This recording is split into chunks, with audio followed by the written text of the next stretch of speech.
முருகாச்சரணம். செல்வம் பெருக்கும் விஷ்ணுபதி புண்ணியகாலம். மகாபலி மற்றும் கிருஷ்ணரின் அருளை பெற 3 மணி நேர வழிபாட்டு முறை. இந்த எல்லா பதிவையும் தான் நம்ம இந்த பதிவில் பார்க்க போகிறோம். வாங்க, வைகாசி மாத விஷ்ணுபதி புண்ணியகாலம் எந்த அன்னைக்கு வருது, அந்த அன்னைக்கு நம்ம என்ன பூஜைகள் செய்யணும் அப்படின்னு பார்த்துடலாம் வாங்க.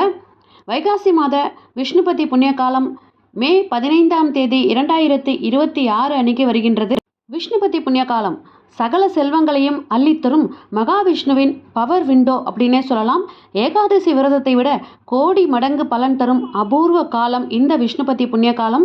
ஆன்மீக ரீதியாகவும் வானியல் ரீதியாகவும் மிகவும் சக்தி வாய்ந்த நேரங்களில் ஒன்று இந்த விஷ்ணுபதி புண்ணிய காலம். ஒரு வருடத்தில் 4 முறை மட்டுமே வரும். இந்த அபூர்வ வாய்ப்பை பயன்படுத்தி நம் வாழ்வில் உள்ள தடைகளை நீக்கி வளங்களை பெறுவது எப்படி அப்படிங்கிறத விரிவாக இந்த பதிவில் நம்ம பார்க்க போகிறோம். விஷ்ணுபதி புண்ணிய காலம் அப்படின்னா என்ன அப்படிங்கிறத முதல்ல பார்த்துடலாம். சூரியன் தனது பயணத்தில் ஸ்திர ராசிகளில் நுழையும் நேரத்தை தான் நம்ம விஷ்ணுபதி புண்ணிய காலம் அப்படின்னு சொல்கிறோம்.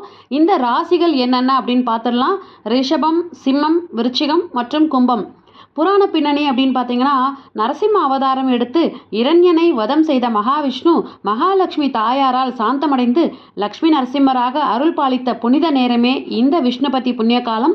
இந்த நேரத்தில் வைகுண்டத்தின் கதவுகள் திறந்திருப்பதாக நம்பப்படுகின்றது. அந்த மாதிரியான நேரங்களில் நம்ம பெருமாள் கோவிலிலோ அல்லது வீட்டிலோ பூஜை செய்தோம் அப்படின்னா பல மடங்கு புண்ணியங்கள் நம்மை வந்து அடையும் அப்படின்னே சொல்லலாம். அப்படிப்பட்ட இந்த விஷ்ணுபதி புண்ணிய காலம் அப்படிங்கிறது சரியாக 3 மணி நேரம் 36 நிமிடங்கள், அதாவது 9 நாழிகைகள் மட்டுமே நீடிக்கும் ஒரு சக்தி வாய்ந்த விண்டோ அப்படின்னே சொல்லலாம். சூரியன் வந்து ராசி மாறும் நேரத்திற்கு முன்னதாக 1 மணி 48 நிமிடங்களும் பின்னால் 1 மணி 48 நிமிடங்களும் இணைந்ததே இந்த விஷ்ணுபதி புண்ணிய காலம்.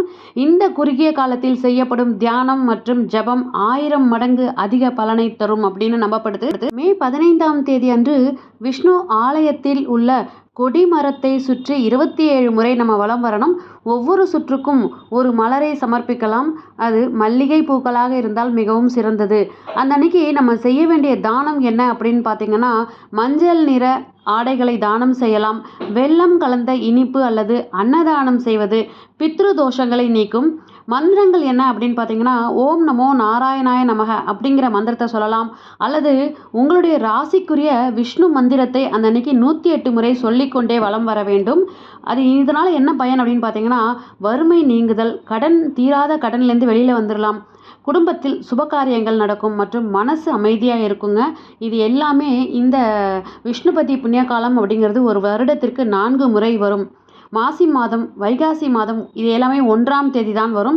ஆவணி மாதம் மற்றும் கார்த்திகை மாதம். இந்த வருடத்தில் இது 2வது விஷ்ணுபதி புண்ணிய காலம். ஸோ இது இப்போ பார்த்தீங்கன்னா விஷ்ணுபதி புண்ணிய காலத்தினுடைய அந்த நேரம் அப்படின்னு பார்த்தீங்கன்னா, நம்ம பெருமாள் கோயிலில் போய் அந்த கொடிமரத்தை சுற்றி வலம் வர வேண்டிய அந்த நேரம் அப்படின்னு பார்த்தீங்கன்னா, அதிகாலை 5:10 காலை 8:46 மணி வரைக்கும் உள்ள இந்த சூட்சுமமான நேரத்தை நீங்கள் பயன்படுத்தி கொள்ளுங்கள். 5 மணிக்கெல்லாம் கோவில் திறந்திருக்காது அப்படின்னு நினைக்கிறவங்க 6 மணிக்கு மேலே நீங்கள் வந்து கோவிலுக்கு சென்று இந்த நேரத்தை பயன்படுத்தி கொள்ளலாம். இந்த நேரத்தில் நம்ம செய்யப்படும் அட்சய தானம் வந்து அட்சய பலனை தரும் அப்படின்னு சொல்லலாம். அட்சய பலன் அப்படின்னா வேற ஒன்றுமே இல்லைங்க, குறையாத பலன் அப்படின்னு சொல்லுவாங்க.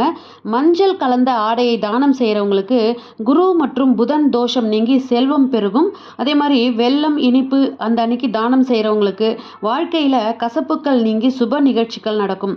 தயிர் சாதம் அந்த அன்னைக்கு தானம் செய்கிறவங்களுக்கு மன அமைதி கிட்டும், ஆரோக்கிய குறைபாடுகள் நீங்கும். துளசி செடியை அந்த அன்னைக்கு தானம் செய்கிறவங்களுக்கு சுமங்கலி பாக்கியம் மற்றும் வீட்டின் வாஸ்து குறைபாடுகள் நீங்கும். ஏன் இந்த விஷ்ணுபதி புண்ணிய காலத்தில் வந்து நம்ம வந்து போய் பெருமாள் கோவிலில் வலம் வந்தோம் அப்படின்னா, 27 முறை சுற்றி வலம் வந்தோம் அப்படின்னா நம்மளுடைய வாழ்க்கை வளமாகும் அப்படின்னு சொல்கிறாங்க அப்படின்னா, செல்வத்தின் அதிபதி மகாலட்சுமி விஷ்ணுவுடன் இணைந்திருக்கும் தருணம் அப்படிங்கிறதால கடன் தொல்லைகள் நீங்கி செல்வம் பெருகும். கர்ம வினைகள் எல்லாம் நீங்கிடும். 7 தலைமுறை பித்ரு தோஷங்களை நீக்கும் வலிமை கொண்டது இந்த பரிகார பூஜை. அதே மாதிரி காரிய வெற்றி. இந்த நேரத்தில் செய்யப்படும் பிரார்த்தனை புதிய முயற்சிகளில் நமக்கு வெற்றியை தருங்க. அட்சய புண்ணியம். ஒரு விஷ்ணுபதி புண்ணிய காலத்தில் நம்ம வழிபாடு செஞ்சோம் அப்படின்னா கோவிலில் 100 ஏகாதசி விரதங்களுக்கு சமமானது அப்படின்னு சொல்கிறாங்க. இதை இன்னொன்று, இந்த விஷ்ணுபதி புண்ணிய காலத்தில் இந்த ஆன்மீக ரகசியங்களும் புராண பின்னணியும் இணைந்து இருக்கு. என்ன அப்படின்னு பார்த்தீங்கன்னா, மகாபலி சக்கரவர்த்தியும் வாமன அவதாரமும் அது என்ன அப்படின்னு பார்த்துடலாம் வாங்க. விஷ்ணுபதி புண்ணிய காலத்தின் முக்கிய ரகசியம் மகாபலி சக்கரவர்த்தியுடன் தொடர்புடையது. வாமனராக 3 அடி நிலம் கேட்ட மகாவிஷ்ணு மகாபலியின் கர்வத்தை அடக்கி அவருக்கு மோட்சம் அளித்தார். மகாபலி தன் சிரம் தந்து சரணடைந்த அந்த புனித தருணத்தில் பிரபஞ்சத்தில் பொழிந்த அதே மகாவிஷ்ணுவின் பேரருள் இன்றும் விஷ்ணுபதி புண்ணிய காலத்தின் போது பூமிக்கு கிடைப்பதாக நம்பப்படுகின்றது. அடுத்ததா பார்த்தீங்கன்னா, மகாபாரத யுத்தத்தின் போது அர்ஜுனனுக்கு காலத்தின் முக்கியத்துவத்தை கிருஷ்ணர் உணர்த்தினார். காலமே நான் என்று கூறிய கிருஷ்ண பரமாத்மா சூரியனின் இயக்கத்தை வைத்தே புண்ணிய காலங்களை கணித்தார். விஷ்ணுபதி நேரங்களில் செய்யப்படும் தர்மம் போர்க்களத்தில் அர்ஜுனன் பெற்ற தெளிவை போல் நம் வாழ்வின் குழப்பங்களை நீக்கி நேர்வழி காட்டும் என்பது நம்பிக்கை. இந்த விஷ்ணுபதி புண்ணிய காலத்தில் ஒவ்வொரு ராசிக்காரர்களும் ஒவ்வொரு மந்திரத்தை சொன்னோம் அப்படின்னா, மந்திரத்தை சொல்லிக்கிட்டே நம்ம கோவிலில் வலம் வந்தோம் அப்படின்னா அதனுடைய பலன்கள் மிகவும் அளவு கடந்த பலன்களை தரக்கூடியதாக இருக்கும். முதல்ல மேஷ ராசியும் விருச்சிக ராசியும் என்ன மந்திரம் சொல்லணும் அப்படின்னு பார்த்தீங்கன்னா, ஓம் நரசிம்ஹாய நமக. இந்த மந்திரத்தை சொல்கிறதால அவங்களுக்கு எதிரி பயம் இருக்காது. அடுத்ததா ரிஷபம் துலாம் இவங்க ஓம் ஸ்ரீ லக்ஷ்மி நாராயணாய நமக அப்படின்னு சொல்ல சொல்ல செல்வ செழிப்பு உண்டாகும். அடுத்ததா மிதுனம் கன்னி இவங்க ஓம் நமோ நாராயணாய அப்படின்ற சொல்றதால தொழில் மேன்மை அடையும்.